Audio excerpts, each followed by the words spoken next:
Bob, you and I have a lot of great conversations. And I think one of the topics that has come up before, and I just would love to dig into it again with you, is this idea of how we learn from failure and how we kind of take those points where maybe in the moment it feels really tough when things don't go your way. But there's something meaningful that comes out of it. There's some lesson or there's something that you as an entrepreneur and you as a leader have been able to take from these things. So I'm just curious to get a little bit more of your perspective on that. Stephen Maxwell talked about failing forward. And oftentimes it's not a real failure, but I think embracing the non-success, even if you set a goal of sell 100 widgets and you only sold 80 and there was a budget for selling 100, I think it's all in the questions. We should be thinking, if possible, 5 steps ahead. And if we do that, and then when something doesn't go the way we want to, we just tear into it. And oh, by the way, no blame game, but we just tear into it and say, okay, where did we go wrong? And if we can get 3 or 4 of those nuggets, because oftentimes, and we kind of know this in the digital marketing world, oftentimes a very subtle change in perhaps a title or a tagline or an approach can make a just amazing difference. We think about the genesis and then the progression of like the cell phone. Everybody was sure, including BlackBerry, that BlackBerry was here to stay, and everybody needed a keyboard. And Apple came along, and then others, and it wasn't about a keyboard, and it was clumsy at first. And they were asking questions, and BlackBerry didn't ask the right questions, or they were stubborn. And isn't stubbornness exactly what gets in the way of asking and listening for those answers? Yeah, I can imagine the conversations they were probably having where they're like, no one is going to go for this. No one is going to go for it. It's, the buttons are tactile, the buttons are easy to use. We have to have buttons because they're just functionally necessary. And they didn't push back on their own thinking enough to be able to say, but how do I know that 100%? Have I really vetted that? I think about I was in a meeting about a year ago, maybe in fact, it might be getting to be a year and a half, 2 years from now. And it was post-COVID, and it was the CEO of Outback, or a Bloomin' Onion, because that's the name of the whole brand. They're headquartered in Tampa. So he spoke to us at lunch at the West Shore Alliance. And he talked about how they got together every day from 11 to 3, all the executives in home office, the moment COVID started. And he defined the day of COVID started as the day the NBA just chopped the season off, when 2 players were very, very sick, and they just stopped that day and never went forward. And so they met every single day. And they kept every employee, which is amazing. 88,000, I think, is what he told us, and they paid them the entire time. But they asked the questions, and they dedicated themselves to picking up product at the restaurants. So, no one inside the restaurants, they wanted to do the delivery. They didn't do delivery, they did carry out. And they set up their folks to deliver to cars, which they still do today. The success was challenging. You can only imagine how challenged they were and how much money they lost in the beginning. And he said, oh, by the way, we had a ton of cash so we could survive. But one of the statistics he shared with us, and he shared it publicly, so I'm sure it's not confidential, is that in Carrabba's Grill, post-COVID, a year and a half later or so, when he talked to us, their carryout was up 35% over COVID. And of course, they were filling the restaurant again. That's amazing. They turned lemons into lemonade by asking, I'm sure, asking tons and tons of questions. What if we did this? What if we did that? Well, that's going to go wrong. And it's just amazing what we can learn. So I think it's thinking 5 steps out and then digging deep when we make a mistake. And we've got to ask the questions. Yeah. Really, really got to ask the questions. I think to your point too about that story, it's interesting. When I was working at Target, they were inventing the drive up scenario where people could drive up and their orders would be brought out to the parking lot. And initially there were people in the room who who said, that's just a luxury. No one's ever going to need that. That's for moms who are too lazy to get the kid out of the car. I remember hearing people say that. And I kept thinking to myself, well, clearly people saying this are not moms themselves, because if they did, they would know it's not a luxury and you got your kids sleeping in the back. Like, you need to be able to have that flexibility. And there were so many more business cases, that hadn't opened up yet, but people saw the potential in it. And so they invested and they said, no, we're going to do this. Like, this is the future here. And then lo and behold, COVID hit, and they were ahead of the game because they had all the technology. They had all of that forward planning done. They had worked out the kinks. They had made the experience easier, faster, better. They had figured out, how to make it work for the store employee, how to make it for the work for the customer, and the fulfillment folks and operations folks in the back. And it's like almost clairvoyant. Like, how did they know? Well, they were kind of going against the current, like people saying, that's kind of a dumb idea. Why would you do that? Absolutely. But it totally paid off. And it makes me think about just, sometimes people might think you're crazy, or they might think like, oh, that'll never work, or no one needs that. And I think, to your point, if you're thinking 5 steps ahead, you're anticipating the needs of the future, or you're anticipating those human behaviors that we know really well to be true. And how might that impact the business? I'm curious, in your own planning, like as you talk about the 5 steps ahead, do you plan for positive and negative futures? When you think about what could happen here, how much is it spent on like, well, here's really what we want and that big goal, versus here's all the ways this could fail and how are we, planning for that? Decision trees, which are oftentimes talked about in math, but they're really just as valuable in everything else we do. Decision trees is kind of the way I'm wired. So what about this? What about that? What about this? What about that? If this goes right, what about this? Optimism plays a big role. You and I talked about that on the podcast. If you're really optimistic, you can stick a goal out there that's pretty far out and pretty lofty, and look at the steps to get there. And then when you're missing, and most often if it's a BHAG, or big hairy audacious goal, you probably are missing, certainly in the beginning, but you're kind of always looking for, okay, so what's that little step off to the side that's going to produce the big result? One of the neatest things, and it really has so many of this question built into it, when I was at Rent-A-Center going back to the early 90s, the state of California, this is kind of a COVID story as it relates to California. The state of California changed the statutes and outlawed a program that we offered, a program where about 94% of the customers took advantage of it, and it was crazy profitable. It was a liability damage waiver, and they said it's going away, and it was going away in like a month. So I was asked to find another program, something we could sell that could work in California.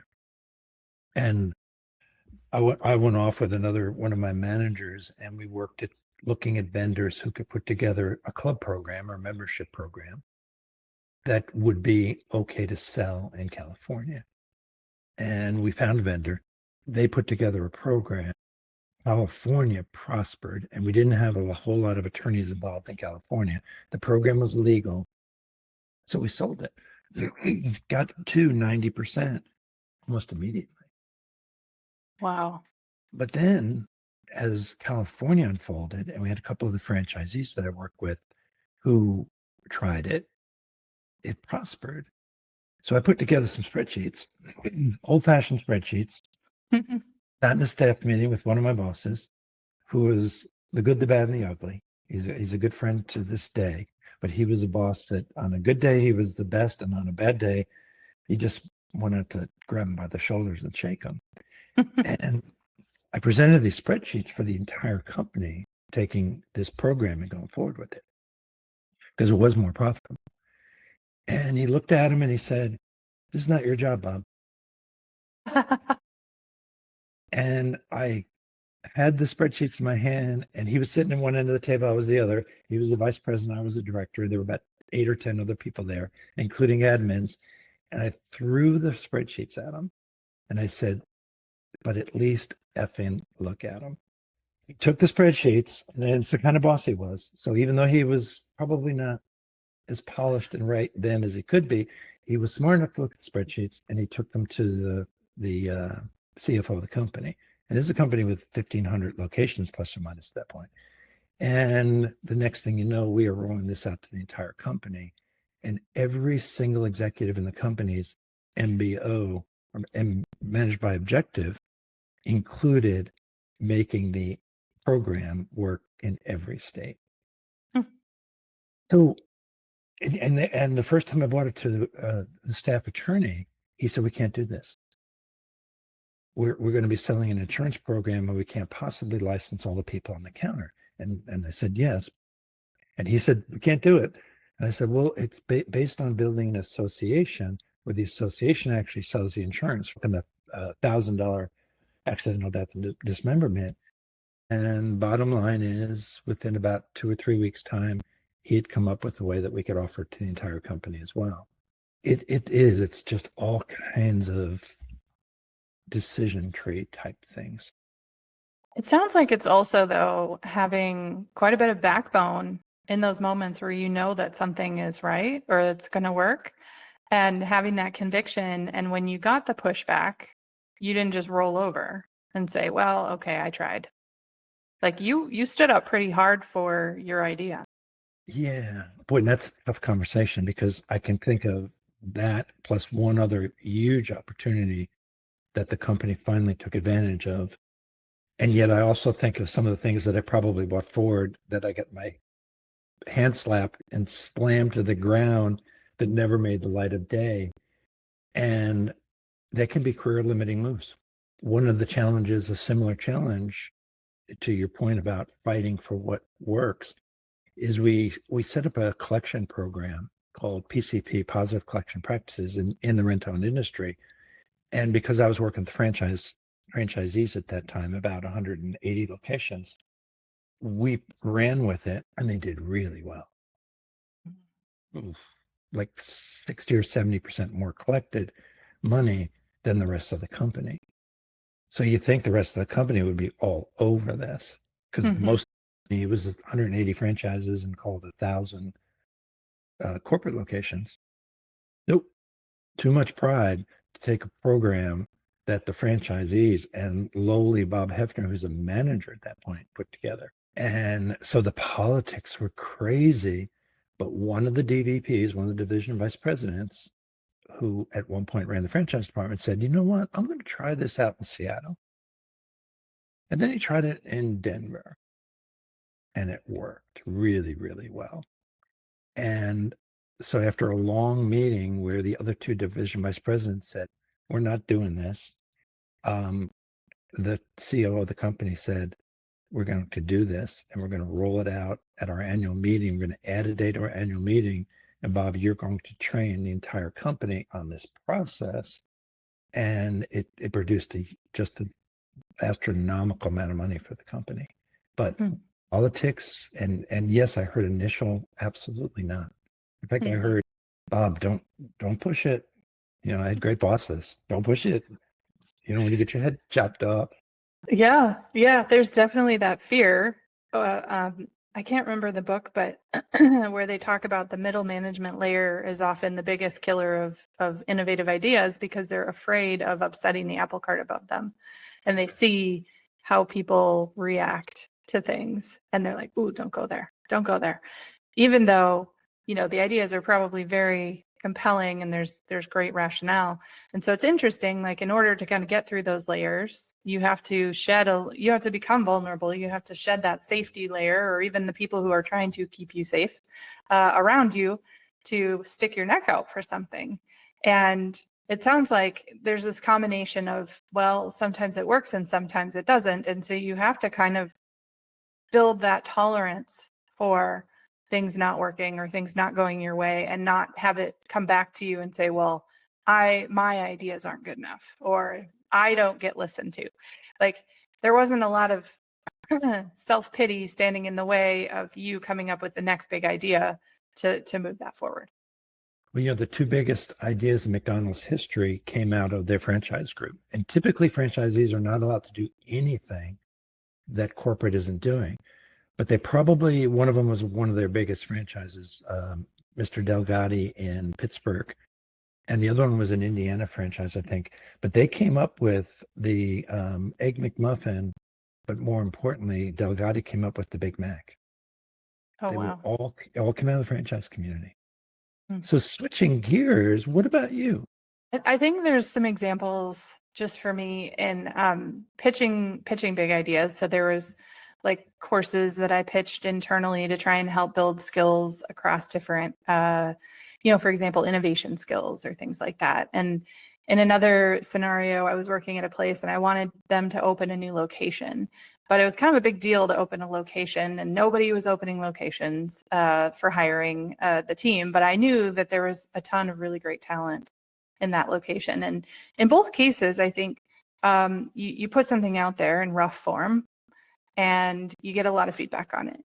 And that feedback to me was to help strengthen it, not to kill it or not to just put it away. Right. And so I expected I would be getting a lot of feedback. I was expecting I would be getting, well, we don't have time for that, or we don't have money for that, or that will never fly at the next level because blah, blah, blah. And so for me, I find all of that as sort of this important strengthening exercise to be able to refine the idea, to polish the language, to come up with what is the selling point that they will listen to, make it better, keep pitching it, make it better, keep pitching it, pilot it.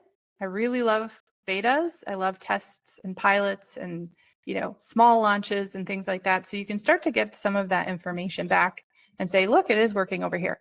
To your point about Denver, they invested in Denver and it actually worked.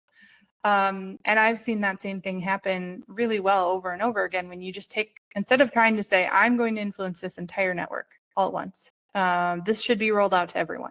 Well, of course, that's what I think should happen, but that's not how it actually works. And so getting one person to say yes, one location or one small group to say yes, to try it out, to then come back and say, wow, that actually created quite a bit of change and this is really working. And now they get excited and then they start to advocate, and then you start to, have more opportunities to pitch to bigger groups and roll it out further. Yeah. But I think that the feedback is so important. And sometimes people get afraid of getting feedback or hearing rejection. And I don't know when this happened in my career, because I was probably that way to start with, but there was some entrepreneurial moment in my life where I'm like, well, it doesn't really matter if they say no, because it is a good idea. And so it just means I didn't do a good enough job of telling the story. So then how do I continue to make that better? How do I continue to prove this out differently? And so it isn't a wall. It is collecting evidence, collecting information, refining, and then going out again. And so I don't know if that is a response to just saying you have confidence in yourself that ideas are worth pursuing and putting out there. But sometimes I think people just stop on the first try and they don't take it far enough. Is that your experience? Yeah, I agree. And I'm super sensitive. So those no's are really challenging.